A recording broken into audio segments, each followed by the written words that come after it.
All right, so I want to do two things today. I hope there's going to be time. First of all, I want to show you another little case study about events in Earth history. And then I want to share with you the news from Libya, what's going on now. So, you ready to go? Yes. Let's go.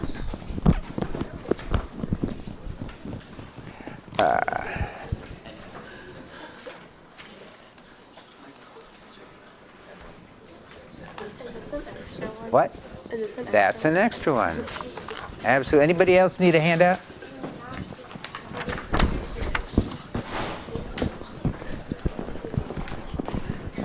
Why don't you give that to Josh to hand out if there's anybody else needs it? Okay. All right. So we talked quite a bit about cycles in Earth history. When we come to talk about the history of life, we'll be right in the middle of trends or eras. But last time I told you about a particular event in Earth history, and it was the storm of meteorites that landed in Sweden over a period of a million years or two. So just to carry on and show you another example of events, I want to show you a really neat story that comes out of Washington State. So it's going to be about deglaciation. So the Ordovician story in Sweden, that was a long time ago. That was like, I don't want that. Do I? Oops, what happened? There, okay. So the Ordovician in Sweden, we're talking about something that happened 450 million years ago, something like that.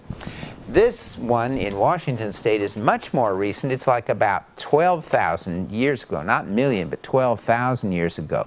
So picture yourself looking at these in chronozoom. These are way far apart. But I think you'll find this just as interesting a story, I hope.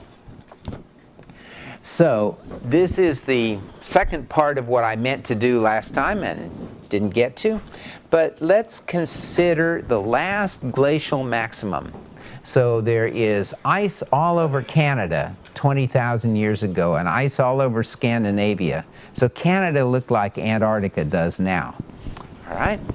So that's maybe what it looked like. There's Greenland today. And is the light over there, is this too much brightness? Maybe we could let down that and possibly even the second one there, Michelle, if you would. It's probably the one on the other side, Michelle. That, yeah. Okay, so here is a modern continent-sized glacier. Yeah, I think if you just do the Venetian blinds, Yuli, the one that you've got, that'll work. Pull it left. Yeah, pull it left. See if that works.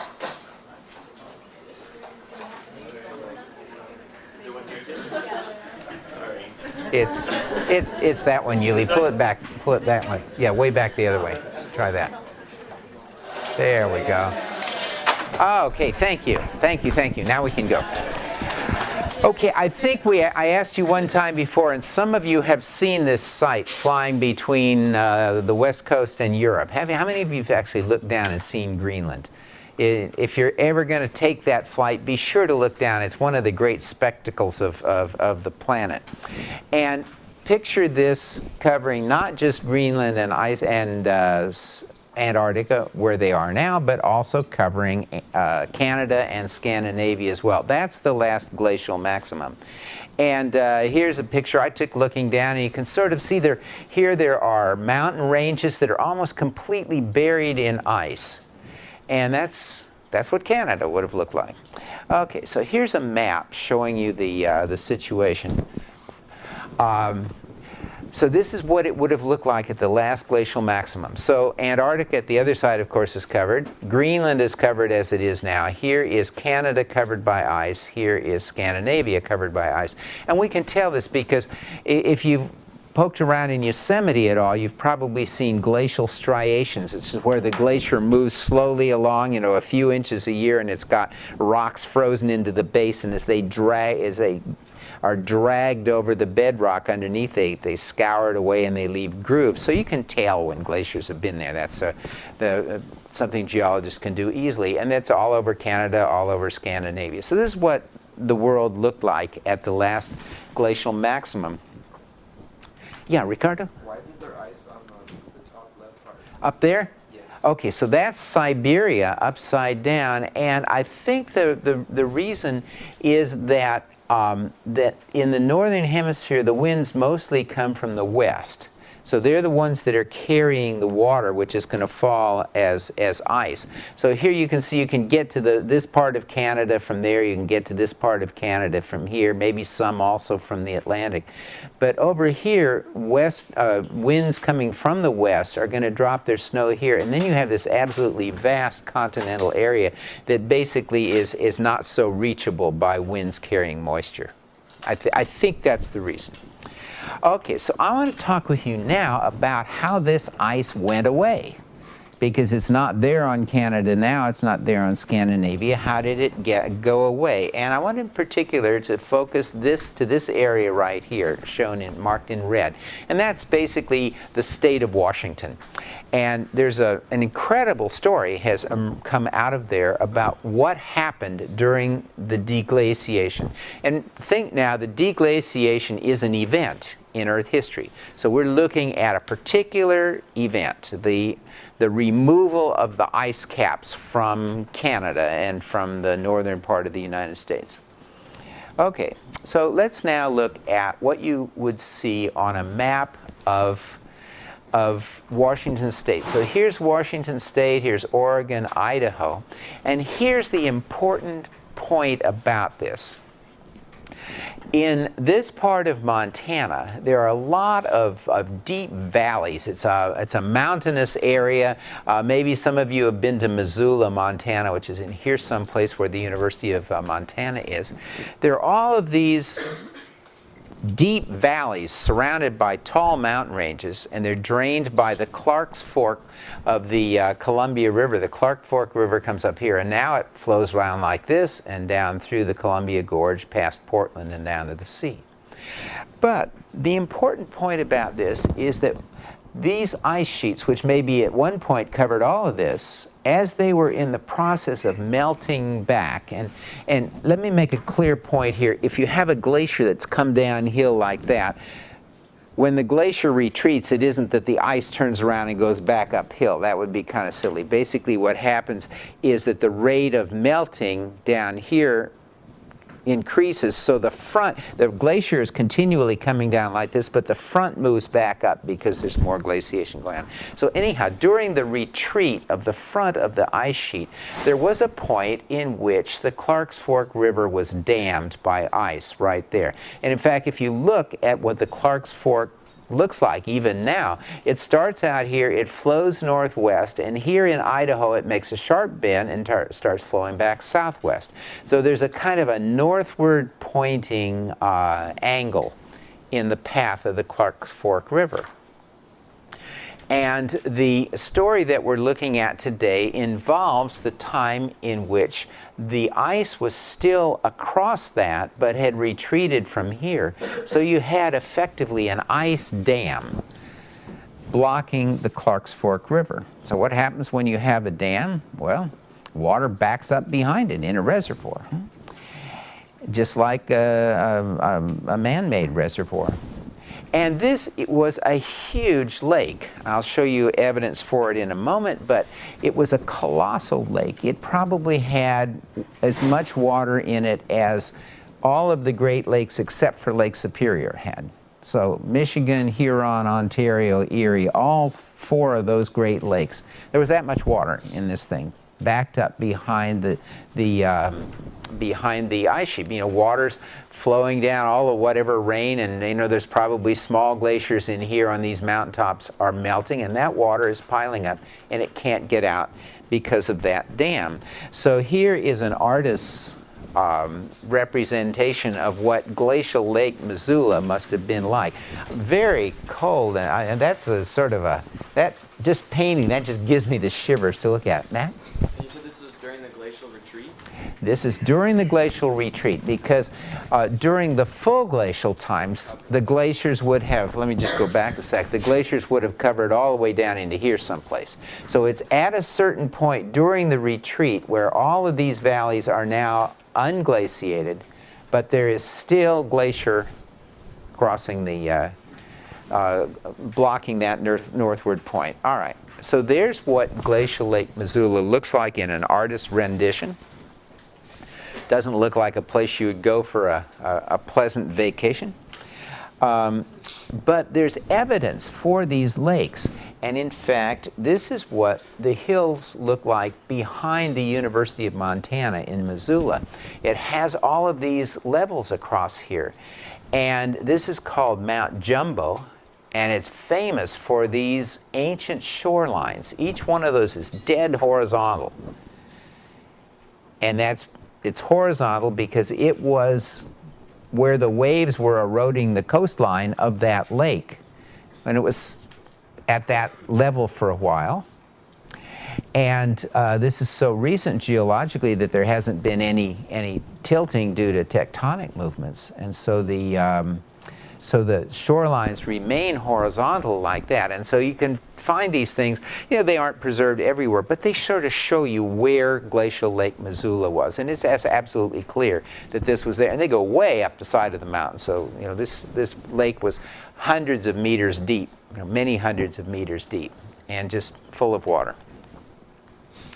Okay, so there was probably some point there another artist's rendition in which here's the hills, and this is Glacial Lake Missoula, very, very deep here, because we're right up against the ice dam. So let me ask you now, what happens as the water continues to rise? Does it spill over the top of the ice dam? Let me propose that it spills over the top of the ice dam when it gets there and see if anybody objects to that.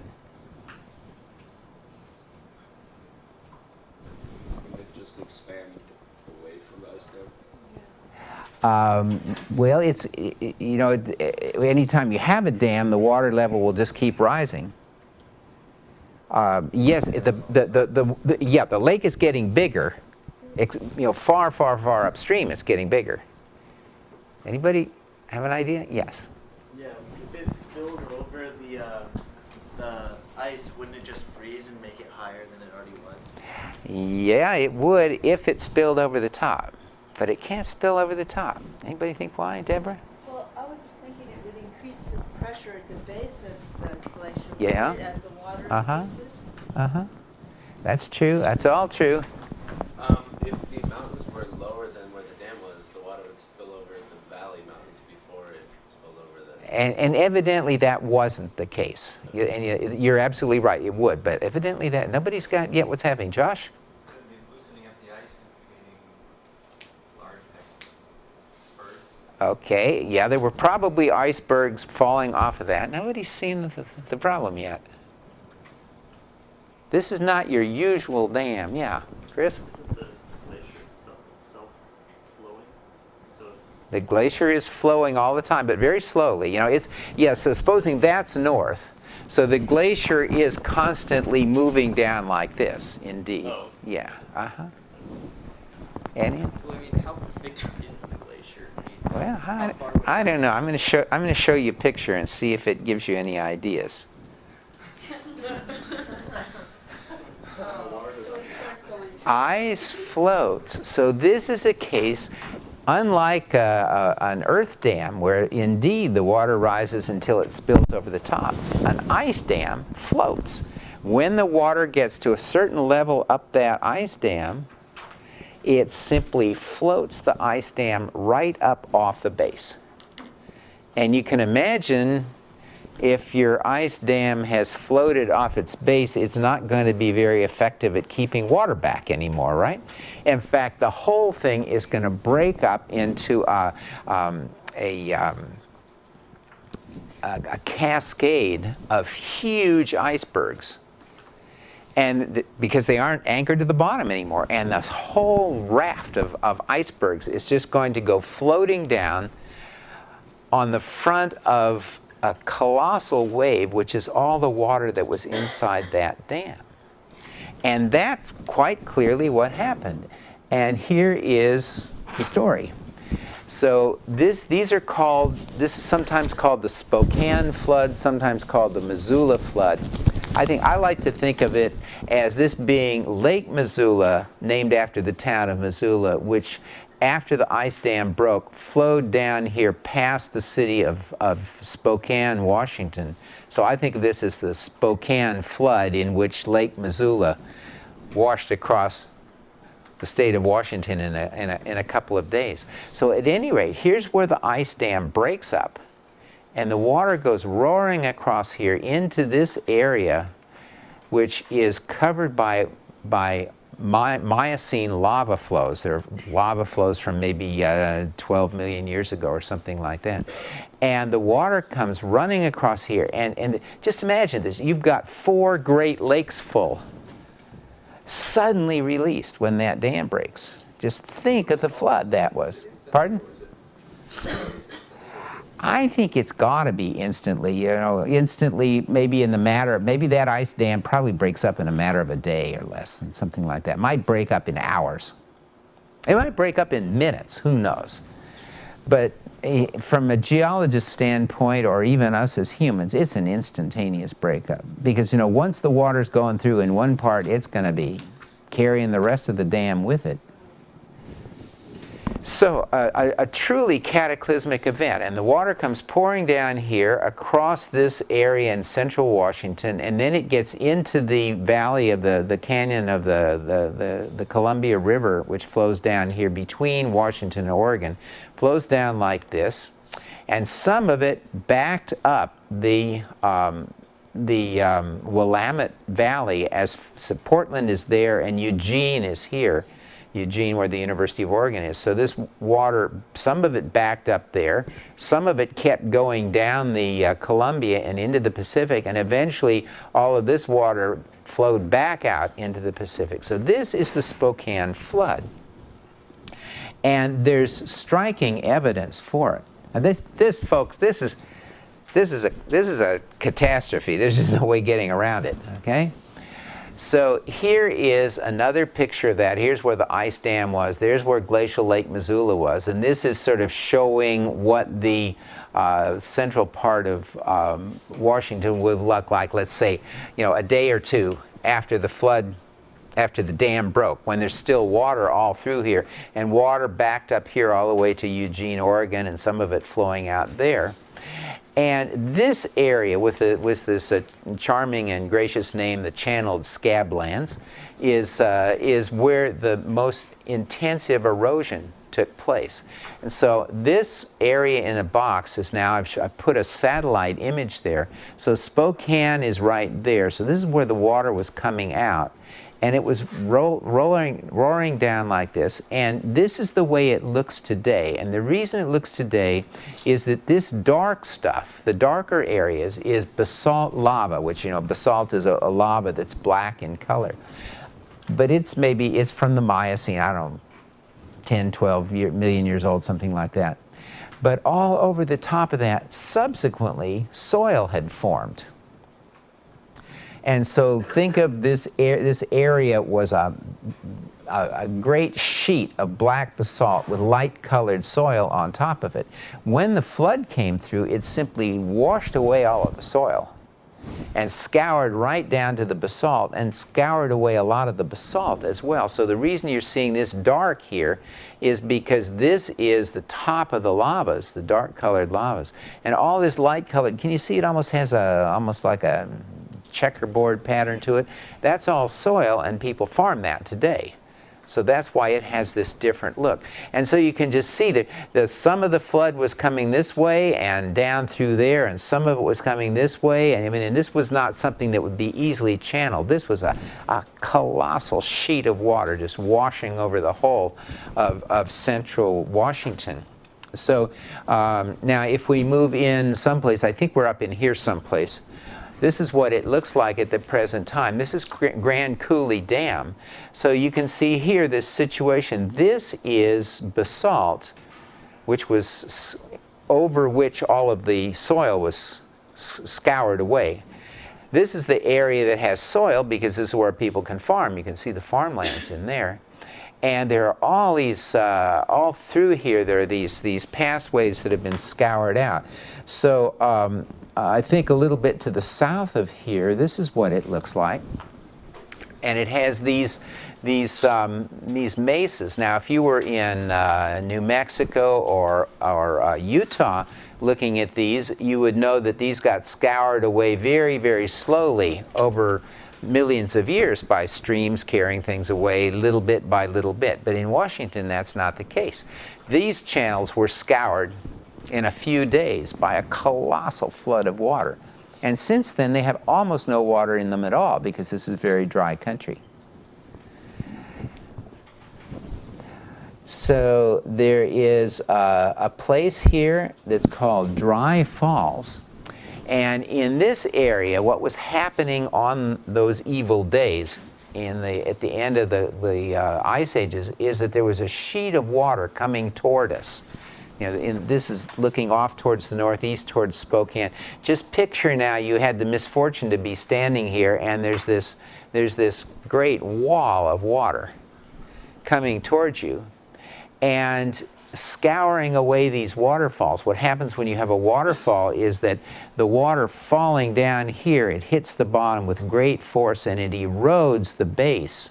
And so it would have instantly eroded caves back there, and then the whole cliff would have fallen down.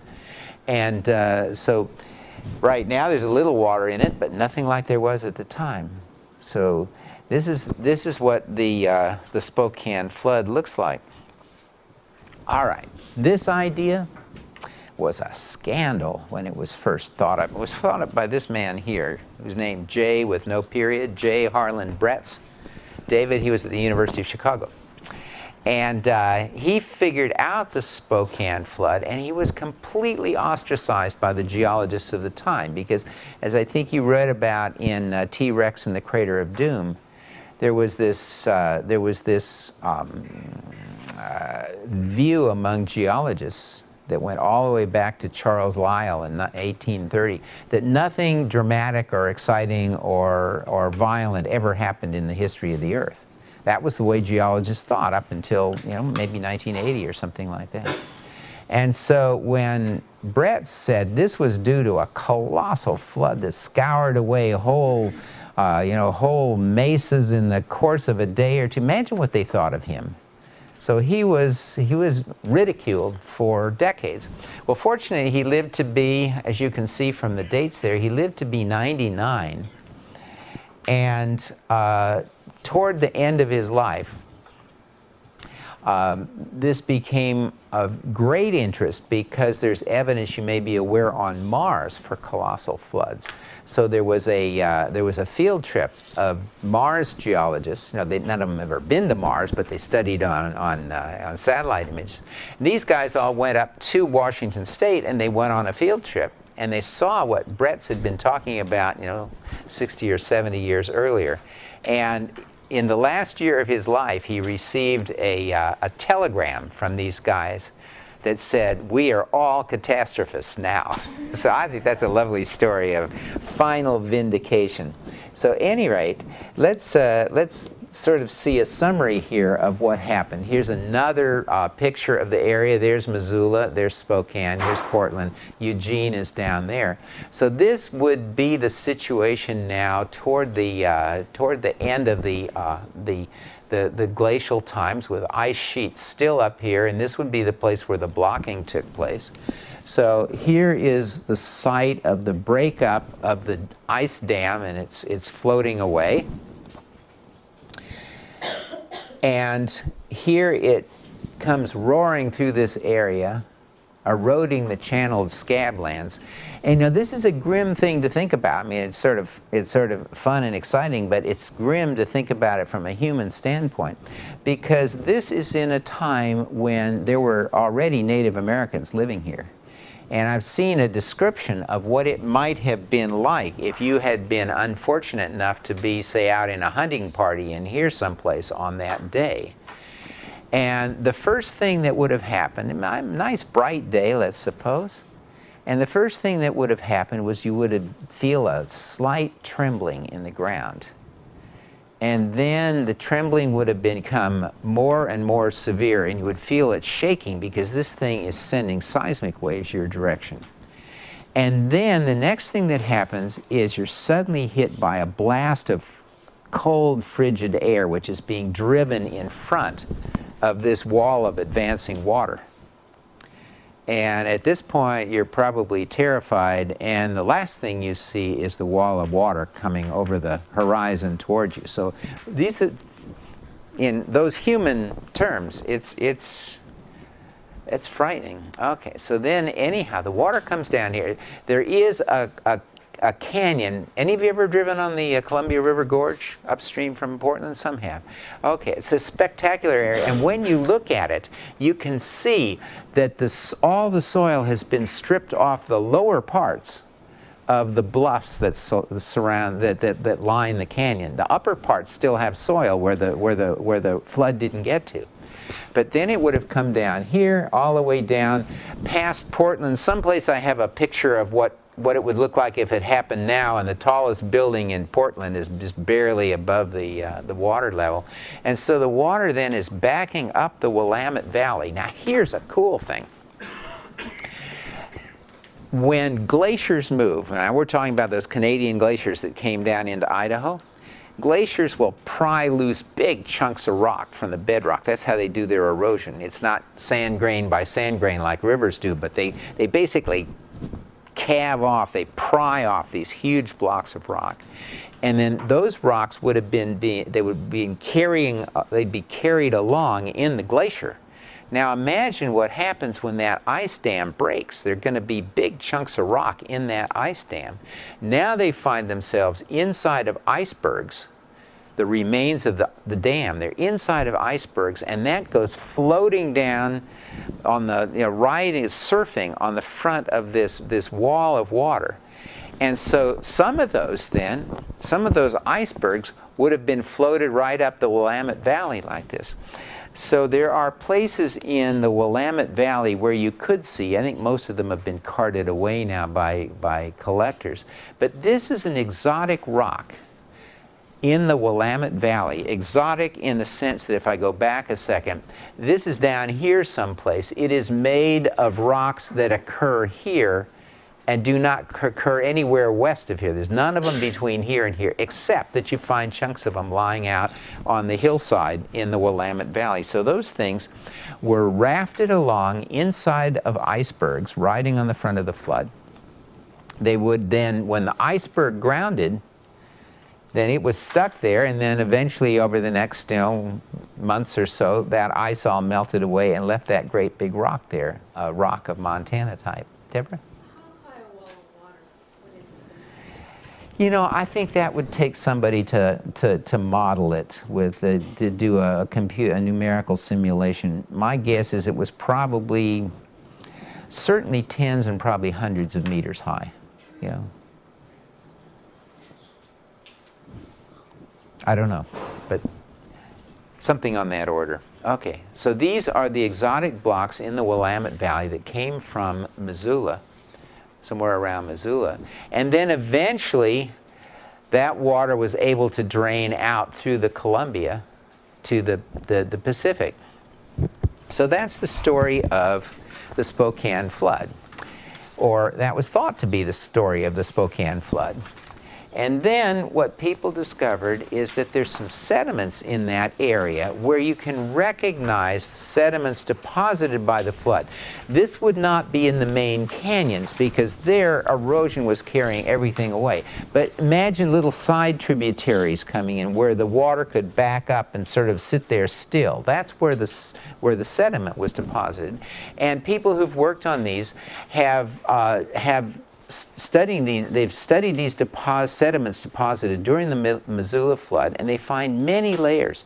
And the current view is that there were probably 40 of these Spokane floods, maybe one every 50 years. So think about why that would happen.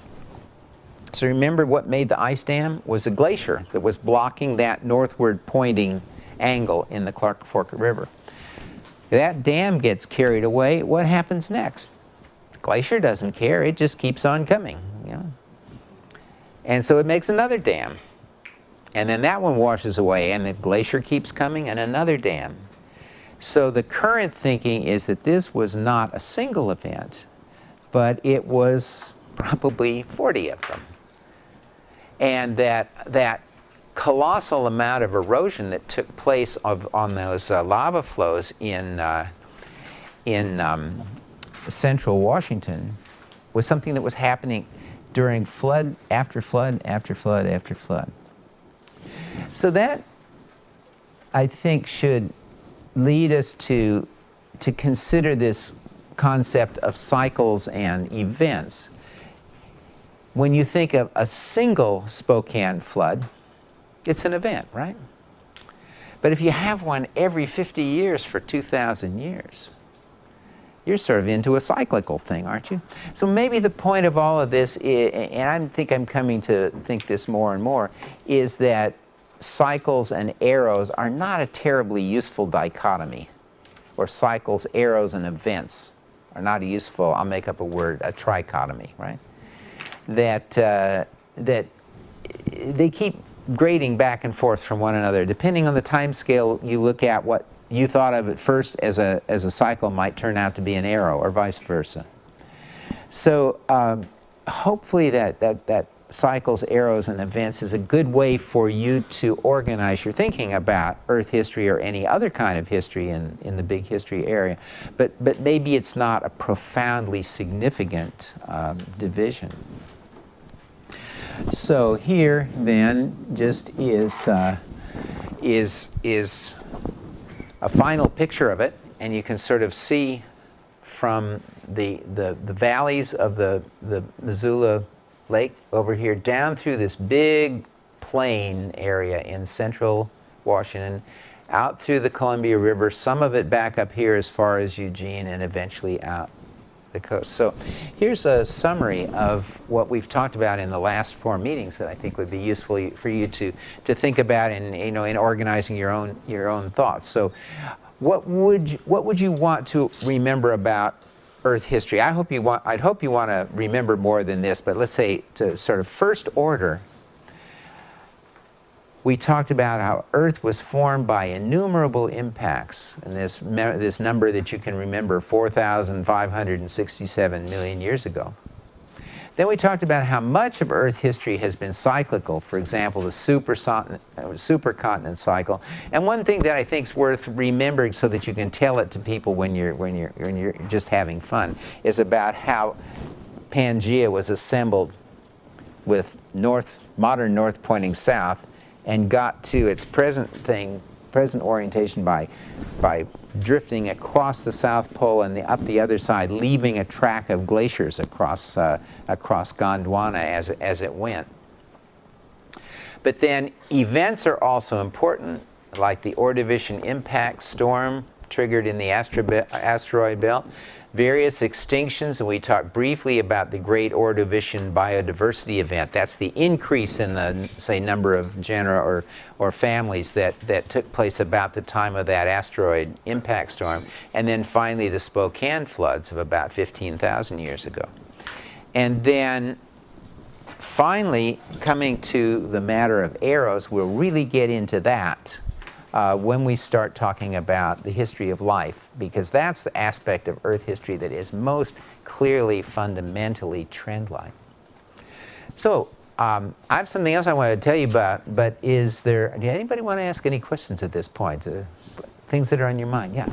Yeah, going back a little bit, I know you explained how the ice floated because it was less dense than the water, but did it begin with the water basically just like the pressure slowly squeezing its way underneath, or was it almost instantaneous when, as soon as the water got a little bit of the crack underneath between the surface of the planet and ice, it immediately just broke apart?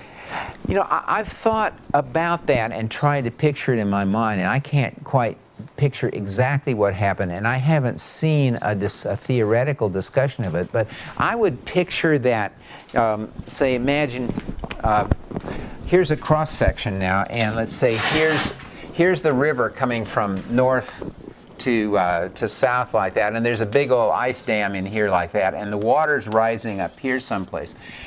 as it does that, I would imagine that this portion of the ice dam begins to get to float up a little bit, so that maybe this picture bit might kind of go up like that now, and then the water starts to creep in underneath it. So I would imagine it would be a combination of the water being injected and the whole thing floating. David, you have a comment on that? Yeah, so all ice sheets actually have a layer of water underneath them that they sort of ride on as they go down slopes. So what Yes. is happening here is they in fact increase the speed of the ice dam relative to the rest of the glacier, and that as that happens, as sort of the pressure builds up and as the amount of water underneath the ice dam builds up, you'd actually break away the entire ice dam, and then it would go flowing down as the preferential speed builds. That's a really good point. I hadn't thought about that, but yes, usually there is some lubrication, maybe some water locally on the bottom of the ice sheet that it's riding on. Good point. Yes, Betty. Eastern Oregon is just a wasteland. I don't know if anybody's ever been there, but I wondered if that was due to the glaciation.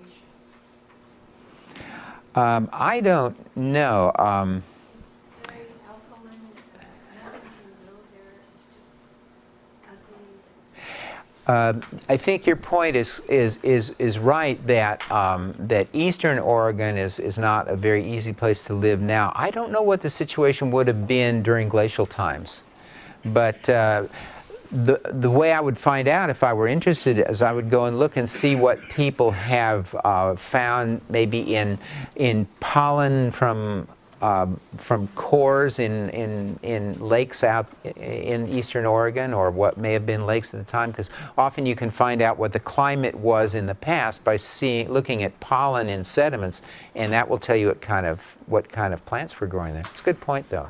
Yeah, Katie.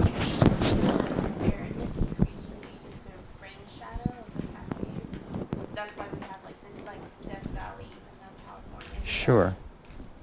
Like rich in water. And yes, and that I imagine it's a rain shadow today. I don't know much about the climate of Oregon. I think you're probably right. But you know, during glacial times, things could have been very different, because when you've got a huge glacier sitting up there, obviously the meteorological conditions are different than they are now, although I don't know exactly how. Josh? Well, I was wondering how this Big Glacier, what the relationship was between it and the human migration across the Thuringian Glacier. Can we come back to that in 2 or 3 weeks, because we will be talking about migration of humans out of Asia across the Bering Strait and into Canada, which happened in that sort of glacial time, because at that time there was so much ice on the land that sea level was lower, and it was possible to walk across from Siberia to Alaska, which it's not today. So that's a good point. We'll come back to it. Yes? I was wondering what was happening inside the Earth as this is happening sort of on top of the Earth. So was there some interaction between cascades coming up, or I don't know what the time frame was. Yeah, I don't know about the cascades. They're basically formed earlier than this, but there's a very interesting factor in this, and that is, imagine that you've got ice that's 2 or 3 miles thick all over the center of Canada. That weighs an enormous amount, and as a result, the crust of the Earth is driven down. You would wonder why, but down 100 kilometers down, 60, 70 miles, 100 miles down, the Earth is actually able to flow very slowly. It's made of rocks, but they're hot and they're under a lot of pressure, which makes it possible for them to flow extremely slowly. So when one of these ice caps forms on a part of a continent, basically that part of the continent sinks down under the weight. And as a result, for example, if today, through some magic, the ice cap in Greenland was just instantly removed, what you would see is that the land surface in the center of Greenland is actually below sea level. It's being held down there by the weight of of this ice cap that's on top of it. And then what would happen in that case is very slowly it would rise back to sort of to balance, to equilibrium after the ice was removed. So a lot of the sort of coastline features from Nova Scotia and Maine all the way down to Florida can be explained in terms of rising of the continental crust after the glacier was removed. Ryan? Kind of feel the need to keep inserting biology into Please do. geology here, earth history, but I think it goes along with what we talked about in discussion a couple weeks ago about finding data in unusual places. And one thing that you might not think about is that the entire Pacific Northwest is under ice for a few thousand years every 12 or 20,000 years.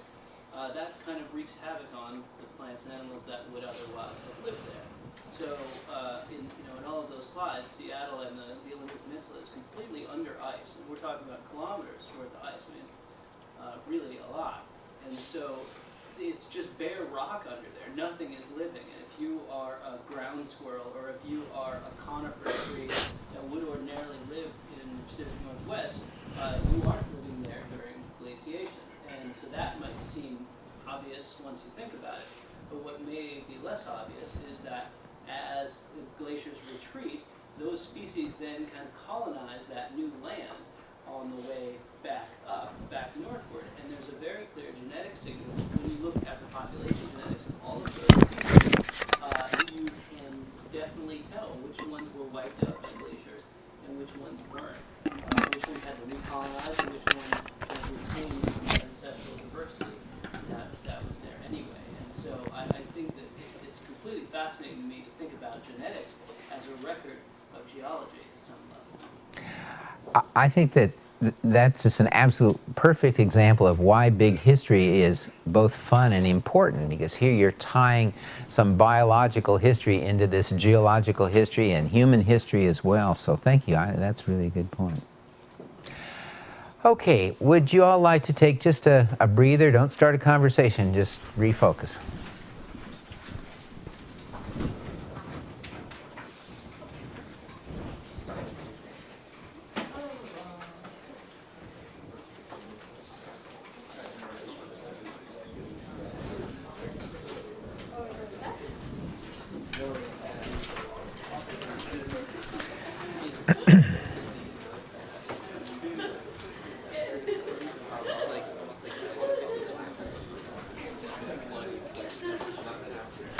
Okay, is everybody refocused?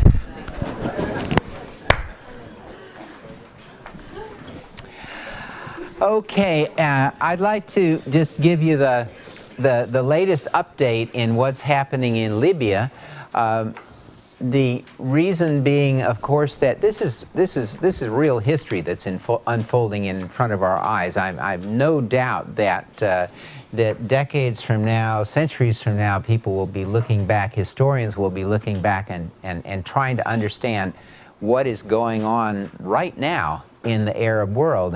And since Millie and I lived in Tripoli for 2 years, and this particular part of the wave of revolutions that are sweeping through the Arab world is really quite fascinating to us. And I want to show you, I want to keep you up to date with sort of what we're looking at as we think about these current events, because it may be an example to you of what you can do when you get interested in some particular historical events that unfold during your lifetime, how you can find out more about them and try to make sense of them.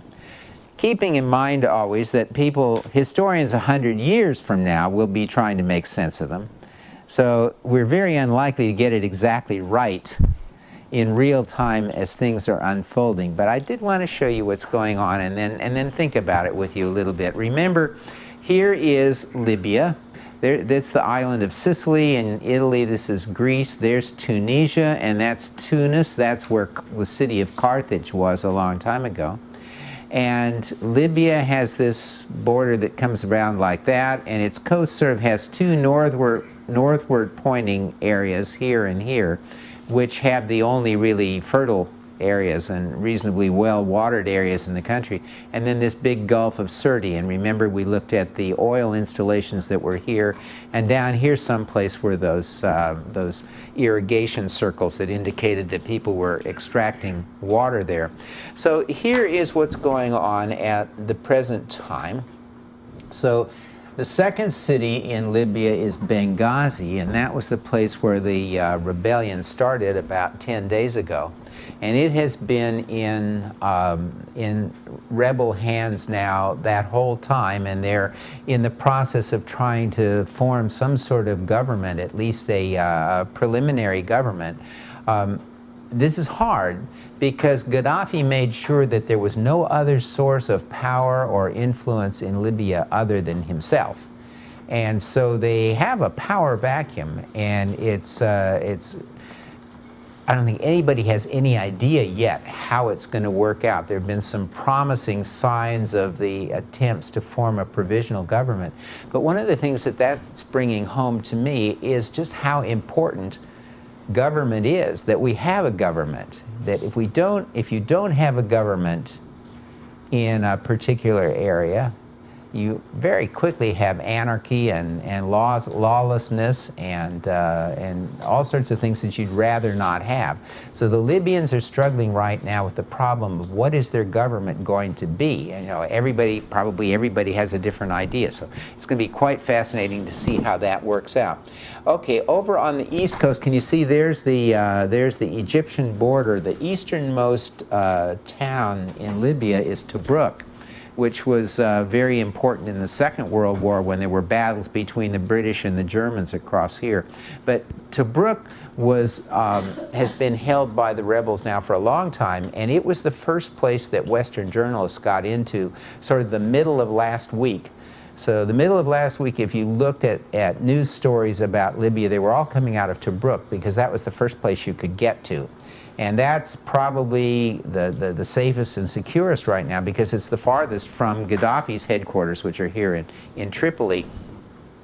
I'm going to come back in a moment and show you this place, but here is Ajabia, which has been in rebel hands for quite some time, but as of today, it is under attack, sporadic attack from Gaddafi forces, particularly from the Air Force. And we'll come back and look at why that's significant in a moment. But basically what the news reports are saying, and this is, say, BBC and Al Jazeera and NPR, and they're saying that the eastern portion of the country is out of Gaddafi's control. Now, he may try to get it back, but at the moment it's independent. Interesting thing is that Libya had a flag under the king who was deposed by Gaddafi, and Gaddafi's favorite color is green, so Gaddafi's flag for Libya was green, and so now all over eastern Libya, the king's flag from the Sanusi family, King Idris, is it's the symbol of the rebels, and it's flying over all of those cities in eastern Libya right now. If we look in the western part, now let's move in a little bit closer here, and let me show you some things here. So here is Tripoli, and Tripoli is the one part of Libya right now which is clearly under Gaddafi's control, at least the one major portion. That's where he has his headquarters, and I'll show you his headquarters in a moment. But that's where Gaddafi is making his stand, and either that's where the regime will perish, or that is the spot from which his reconquest will emerge. And nobody can say right now what's going to happen, but that's the situation. But all around there are towns that have fallen to the rebels, with one exception, and that exception here is Sirte. Remember, this gulf is called the Gulf of Sirte. So this is the little city of Sirte, and Gaddafi is originally from there. This is the headquarters of his clan. So this is the one center outside of Tripoli, which seems still to be a major stronghold for Gaddafi. But in the area around Tripoli, we'll move this over here and see a little bit more there. By the way, that's the Tunisian border. So here's Misrata, which has been in protesters' hands now for at least a week. and where there have been some attempts by Gaddafi forces to take it back. So far, not successful. And you can kind of see the ring around Gaddafi, because there is Homs, which is in protesters' control, and you can see is very close to Tripoli. And here is Tarhuna, also protesters in control. Garian, which is up on the mountain range behind Tripoli, protesters control. Zawara also. And this is probably the most interesting one right now. This is Al Zawiya, and let's just go in and see what one of these things look like, because when you get on Google Earth, you can move in and see these places. So this is the town of Al Zawiya, and we'll see if it clears up. It's clear on the east hand. Sometimes Google Earth doesn't bring these in right away, but there it is. So this town is 25 miles from Tripoli. It's in the hands of the protesters, and this is the one that Gaddafi is making most effort to get back right now.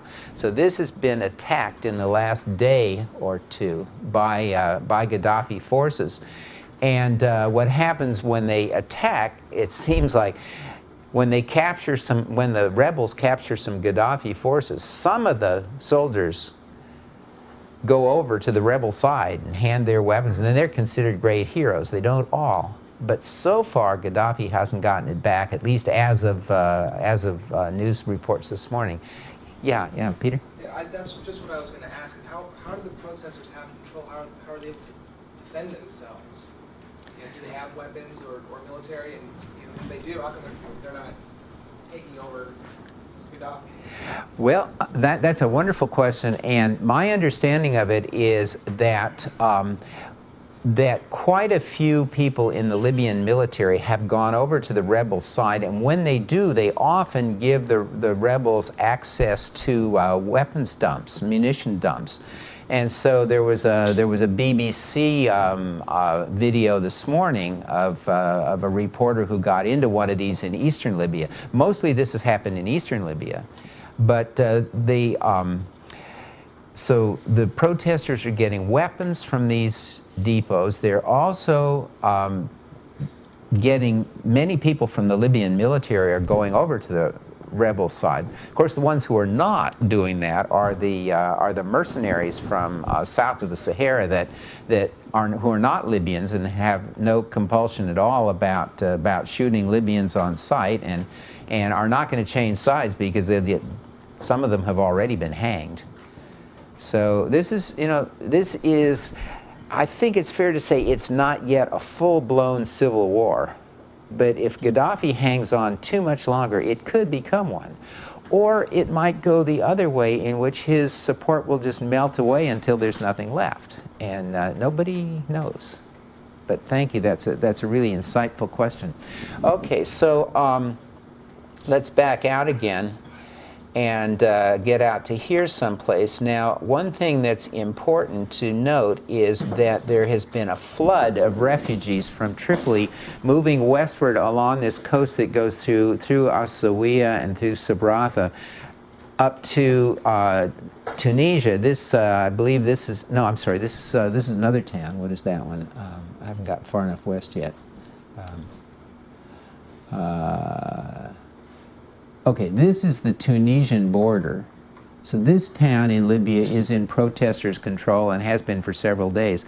There have been huge floods of refugees, of people trying to get out of Tripoli because, it looks like there could be an awful bloodbath there. And so for quite a while they were being accepted into Tunisia, but that has stopped because right here the Tunisians have closed their border as of today. And so there are tens of thousands of people in the desert out here just trying to get through that border and not being allowed to. So there are humanitarian disasters all over the place on this. Ricardo, we can ask them? Yes. I think that, when you have a huge flood of refugees coming into a small country, and Tunisia is a small country, I mean, how do you deal with that? It's a major social problem, and I could understand the Tunisians being worried. when these sort of things happen, they are humanitarian disasters on a big scale, and we've seen this. I mean, say in the Second World War, this happened all the time, and here we're sort of seeing it in miniature, but still in a very serious way happening here. Okay, let's go back to Tripoli for a minute, and let me turn off some of this other stuff here just a second. Let me get rid of these. If you haven't been playing with Google Earth, you really should. It's just incredible. So let's move in on the town of Tripoli here, and let me show you some things that are interesting here. This is the souk here, the old town of Tripoli, and if you move in, this is the part that even predates the time when this was under Turkish control. This goes all the way back to the Middle Ages, but you can see what that looks like. This is a warren of little streets and remarkable old buildings, very often with central courtyards like this. So you walk through these streets, they tend to have overhangs, and they're shaded in there, and there'll be people out selling all sorts of things on, at least in normal times. And just outside there, this is the Green Square. This is where the protests started against Gaddafi. And I think I showed you before, this area down here, this is the former King's Palace. And it's interesting right now that, as I said, in eastern Libya, they are flying the flags of Libya when it was a kingdom. And I actually saw, there was an interview on Al Jazeera with a guy in London he calls himself the Crown Prince of Libya. He's, I think, the grandson of the king who was deposed by Gaddafi. So conceivably, they might invite this Crown Prince back, because he might be a figure that all of Libya could rally around. So nobody knows, but that's the King's Palace. And then a couple other things here that are pretty interesting to me. There have been reports of where in Tripoli Gaddafi's repression has been most serious, and where the really bad massacres been going on. And one of them is in this district here that's called Fashloum. And I think you can see, if you look at that, the difference between this town with this this older pattern of small streets, as opposed to this area over here, which is a more modern part of Tripoli. So this is a poor neighborhood, and it's where a lot of the rebellion has been focused, and where the repression has been worse. One of the things that they've been doing, and I hope to have time to come back to this, one of the things that the Gaddafi's security forces have been doing is going into people's homes and finding anybody that they suspect and taking them out and shooting them. So that's been happening in Fashloum. It's also been happening a little further outside of town in this area that's called Tajura over here. Did I miss that? A little further out somewhere. There's Tajura. And then something I just found today, which is quite fascinating, is this. This is a place called Bab el Azizia. And this was described as Gaddafi's headquarters. So what would you think you'd find there? Elegant buildings? Nope, no buildings. In fact, this is it right there. And probably all of the headquarters buildings are underground, and they're probably hardened against nuclear weapons and whatever. There was a fascinating thing again on Al Jazeera the other day. It was in eastern Libya, where it's all in the hands of the protesters. They had entered one of Gaddafi's palaces. You know, he had palaces all over the country. And so above ground, this is an elegant mansion with swimming pools and jacuzzis and all these things. Underground, it's this bunker. It's a hardened, protected site again that would withstand a very major attack. And he's got these all over the country, and I would imagine, and again I don't know, but I would imagine that under that sort of bulldozed off dirty area, there's probably a whole area under there of Gaddafi command centers.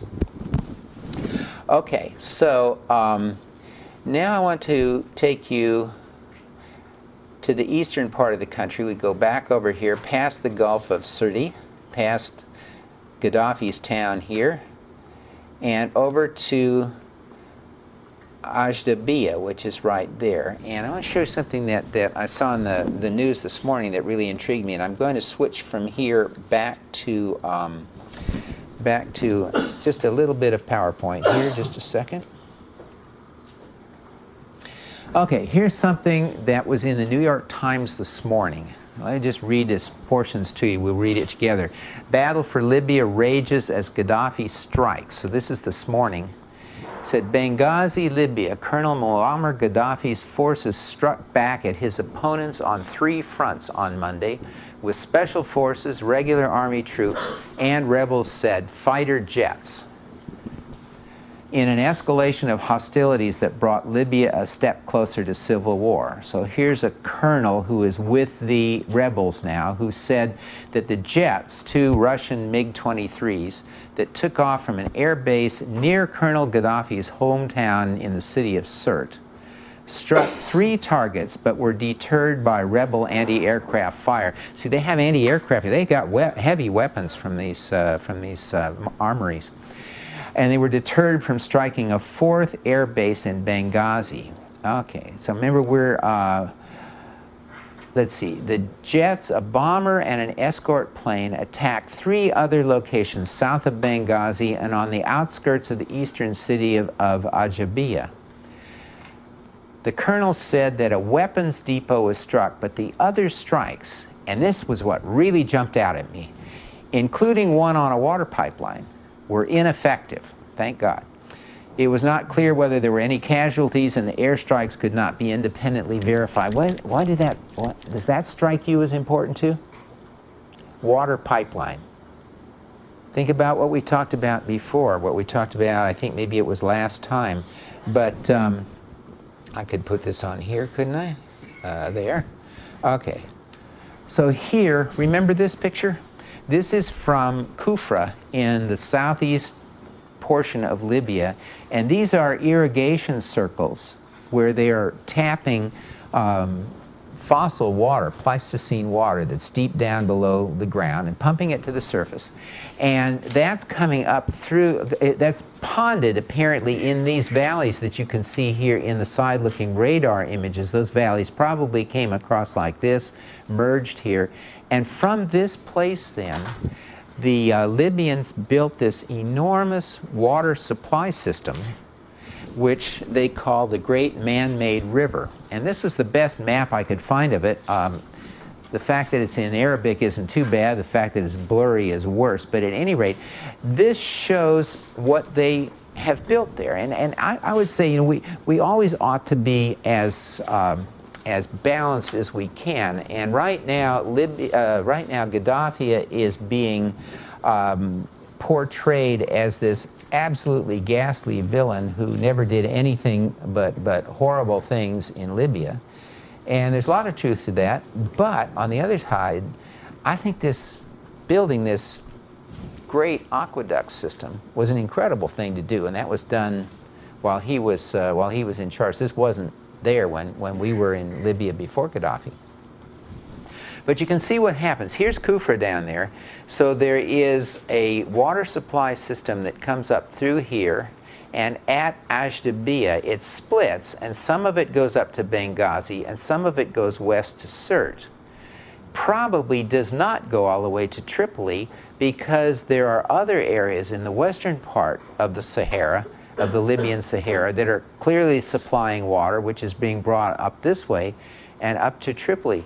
So I don't know for sure, but my impression as I read that bit, said where they were bombing a water pipeline, it seems to me at least a reasonable interpretation that what Gaddafi is trying to do is to cut off all the water to eastern Libya, and that this is a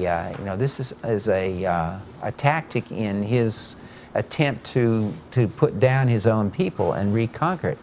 And some of you may have lived in a desert, but probably not in the Sahara. And absence of water and thirst are just truly horrible things there. I had the opportunity to nearly die of thirst in the Sahara, so I know about this, and I shall never forget it. The idea of destroying the water supply to your own people is, to me, just almost incomprehensible. And who knows whether that was what was going on. But if they do blow up that water pipeline, things are really bad. I think the only blessing in disguise in this whole thing is that it is February, and February is perhaps the most pleasant time in this part of North Africa. If this were happening in August, it would be just gruesome, almost beyond comprehension. So I do want to talk to you more about what kind of a person would do things like blowing up the water supply to his people, if in fact that happened. But we're out of time, so I'll have to do it later. Thank you.